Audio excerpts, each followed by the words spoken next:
Cette année, pour travailler le langage oral, le langage écrit et la dictée à l'adulte, j'ai mis en place un petit cahier que j'ai intitulé « Le cahier des émotions ». Je mets l'accent sur les émotions dans ma classe de grande section parce que j'aimerais les initier à la CNV, la communication non violente. C'est Marshall Rosenberg qui a créé cela il y a de nombreuses années. Ça a révolutionné ma façon de faire en classe, ma façon de communiquer en général et en particulier avec les enfants. J'ai très envie de leur transmettre ces techniques de communication qui, au final, deviennent une habitude et qui sont pleines de bon sens et qui nous permettent, quand on est connecté à nos émotions, puis plus tard à celles des autres, de résoudre tout un tas de conflits et de vivre en harmonie les uns avec les autres. Pour commencer ça, il faut réussir à nommer ses émotions. Il faut en parler, il faut qu'on les pointe du doigt.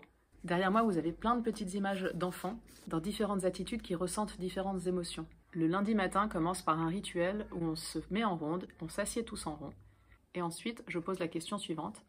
À votre avis, que ressent cet enfant? Qu'est-ce qui lui est arrivé? Comment il se sent? Au début, les réponses des enfants sont assez pauvres. Soit ils me disent il se sent bien, soit ils me disent il ne se sent pas bien. Et tout mon travail, là, en début d'année, c'est de réussir à enrichir ce vocabulaire. S'il se sent bien, il se sent comment? Il se sent serein, joyeux, excité, enthousiaste? Il se sent pas bien? Tu veux dire qu'il est triste, qu'il est en colère, il est fâché? Les enfants émettent tout un tas d'hypothèses sur pourquoi tel enfant sourit ou tel enfant a une larme qui coule. Et ensuite, dans leur petit cahier, les enfants ont la même image en petit. Ils illustrent ce qui est arrivé à cet enfant. Et en dictée à l'adulte, ils m'expliquent ce qui s'est passé et comment l'enfant se sent. Et si c'est un sentiment désagréable que l'enfant ressent, je leur demande de me dire de quoi il aurait besoin pour se sentir mieux.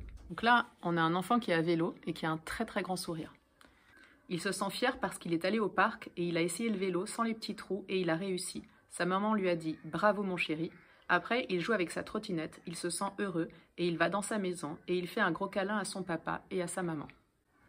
Donc ça, c'était un sentiment plutôt joyeux. Une autre fois, je leur ai demandé à quoi servaient les amis. Ici, on a 3 enfants qui rigolent assis sur un banc.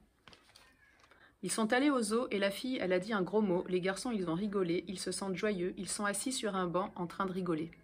On a différents niveaux de langue dans la classe. Donc c'est très intéressant aussi, pour moi, de voir l'évolution au fil de l'année de la syntaxe et de la grammaire des enfants, de leur choix de vocabulaire aussi. Pour le moment, je note quasiment mot pour mot tout ce qu'ils me disent, sauf si la phrase n'a pas de sens. À ce moment-là, je leur dis « Est-ce que c'est ça que tu voudrais dire? Alors, est-ce que tu peux le reformuler ?» On cherche ensemble la meilleure façon de dire ce qu'ils ont à dire. Il y en a certains que je dois guider beaucoup parce qu'ils n'ont pas forcément beaucoup d'imagination ou alors parce qu'il leur manque justement du vocabulaire.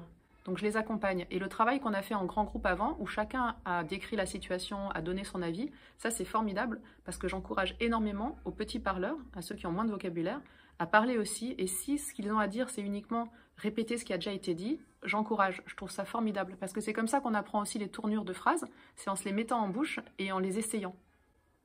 Et un enfant à qui on va dire « Non mais attends, ça on l'a déjà dit » ou « Arrête de répéter ce qui a été dit », bah, le pauvre, s'il n'a pas encore la capacité de formuler une pensée construite et avec du vocabulaire, s'il n'a pas ces outils-là en main, mais que pour l'instant, il a bien envie de se lancer, mais tout ce qu'il peut faire, c'est un peu répéter ce qu'il a entendu et puis le mettre un peu à sa sauce, mais voilà, il ne peut pas faire mieux pour l'instant. Si on lui coupe l'herbe sous le pied, non, c'est pas ça l'expression, si on l'arrête net, en lui disant « arrête, on l'a déjà dit », eh ben, on coupe son élan.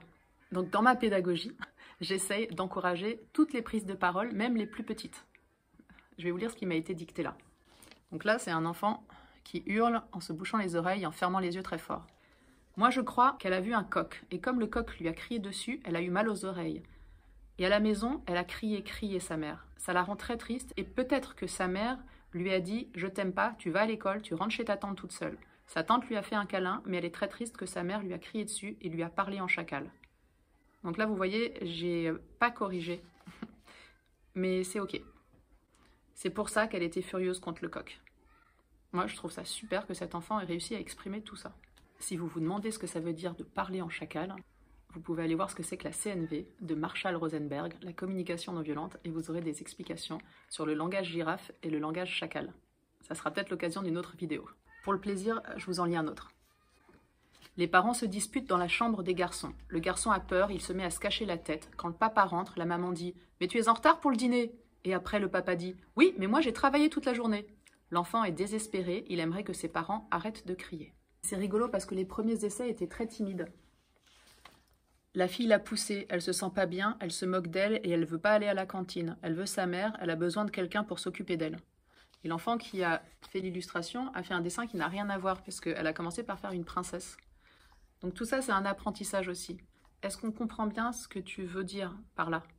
Est-ce que les mots sont bien choisis? Est-ce que ton dessin représente bien ce que tu es en train de me dire? Pas toujours au début, mais c'est pas grave, on apprend. Le même enfant, quelques semaines plus tard, à quoi servent les amis? Les amis, ça sert à être heureux pour ne pas s'ennuyer. Elles se sentent bien et heureuses, elles sont excitées et joyeuses parce qu'elles ont passé du temps au parc, parce que c'était l'anniversaire de Sophia. Là, c'est Sophia et moi. J'ai pour ambition de brosser tout un panel d'émotions pendant l'année, que les enfants améliorent leur niveau de langue, qu'ils apprennent tout un tas de vocabulaire et surtout qu'ils le réinvestissent en situation.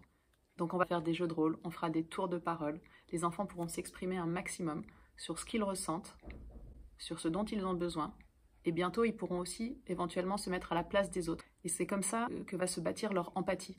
Parce que je suis capable de comprendre ce que je ressens dans certaines situations, que je vais pouvoir le reconnaître dans d'autres personnes, quand eux vont vivre des situations analogues. Et si j'arrive à mettre le doigt sur ce dont j'ai besoin quand je vis certaines émotions difficiles, alors je serai peut-être en mesure de l'apporter à des personnes que je vois dans des situations désagréables. Dans tous les cas, même si c'est très modeste, ce que je fais avec mes élèves cette année, ça a déjà porté ses fruits. Les enfants arrivent déjà à reformuler certains de leurs propos.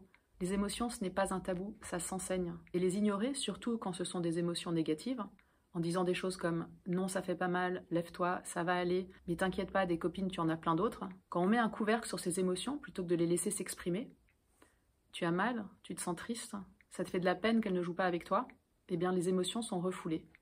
Et elles peuvent rejaillir à des moments complètement inattendus et pas du tout à propos, par de la colère ou même des états dépressifs. J'ai moi aussi mon petit cahier des émotions. Les enfants aiment bien aussi voir mes dessins et voir ce que moi j'ai pu inventer. Et pour finir, si vous vous demandez comment on a fait ces merveilleuses couvertures, à la craie et à l'encre. À bientôt!